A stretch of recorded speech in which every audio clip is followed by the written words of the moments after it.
हम सब जानते हैं कि रावण का वध करने के बाद भगवान राम ने माता सीता को वापस पा लिया था। लेकिन क्या आप जानते हैं कि माता सीता का अंत कैसे हुआ, जिसने अपना पूरा जीवन संघर्ष और त्याग में बिता दिया? उस परम पवित्र देवी ने अंत में अपने ही पति भगवान राम को छोड़कर हमेशा के लिए धरती के नीचे जाना क्यों चुना? चलिए इस पूरी कहानी को शुरू से शुरुआत करते हैं। माता सीता अयोनिज थीं, यानी उनका जन्म किसी स्त्री के गर्भ से नहीं हुआ था। वाल्मीकि रामायण के बाल कांड के अनुसार मिथिला में भयंकर सूखा पड़ा था। ऋषियों की सलाह पर जब राजा जनक ने खुद खेत में हल जोता तो हल का अगला हिस्सा, जिसे संस्कृत में सीत कहते हैं, जमीन में एक जगह अटका। वहाँ धरती के गर्भ से एक अद्भुत कन्या प्रकट हुई। हल की रेखा से उत्पन्न होने के कारण ही उनका नाम सीता पड़ा। साक्षात देवी लक्ष्मी ने धरती की पुत्री के रूप में अवतार लिया था। लोग माता सीता को केवल एक पीड़ित स्त्री समझते हैं, लेकिन उनकी मानसिक शक्ति देवताओं से भी अधिक थी। जब लंका की अशोक वाटिका में रावण उन्हें डराने धमकाने आता था तो माता सीता कभी उसकी आंखों में नहीं देखती थीं। वे अपने और रावण के बीच एक घास का तिनका रख लेती थीं। यह एक पतिव्रता स्त्री का संदेश था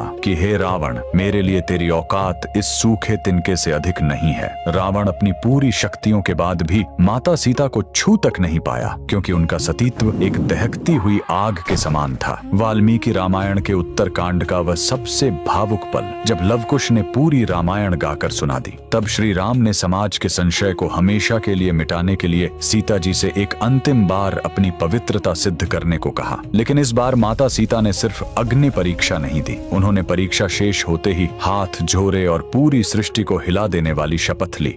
यदि मैंने अपने मन, वचन और कर्म से केवल श्री राम का ही ध्यान किया है, तो हे धरती माता, फट जाओ और मुझे अपनी गोद में संभालो।